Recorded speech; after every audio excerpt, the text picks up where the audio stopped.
Përjashtohet Aida Hajnaj, SPAK pritet hap garën për kreun e BKH-s. Aida Hajnaj nuk po i nënshtrohet procedurës riemërimit pavarësisht shfaqjes interesit për një mandat të dytë në krye të Byros Kombëtare të Hetimit. Drejtuesi aktuale BKH-s nuk ka dorëzuar dokumentacionin e kërkuar brenda fatit të caktuar nga komisioni përzgjedhës deri në 7 maj dhe përpasoj është përjashtuar nga e drejta për rikandidim.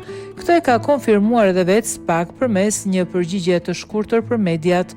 Zonja Hajnaj nuk do t'i nënshtrohet procedurës së riemërimit pavarësisht shfaqjes interesit për një mandat të dytë, pasi zonja Hajnaj nuk dorëzoi dokumentacionin e kërkuar brenda fatit caktuar nga komisioni përzgjedhës 7 maj.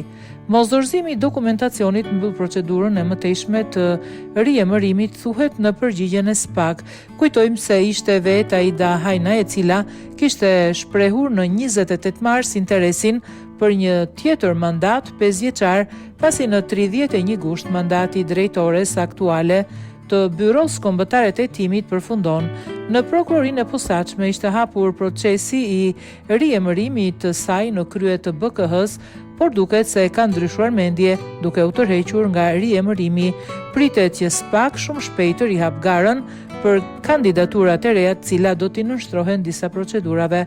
Procesi i emërimit drejtorit të ri do të kryhet duke kaluar në 7 faza: testi i arsyetimit logjik, kontrolli mjekësor, testi fizik, ese me shkrim, intervistë dhe më pas bëhet verifikimi i figurës, deklarimi i aseteve dhe testi i poligrafit.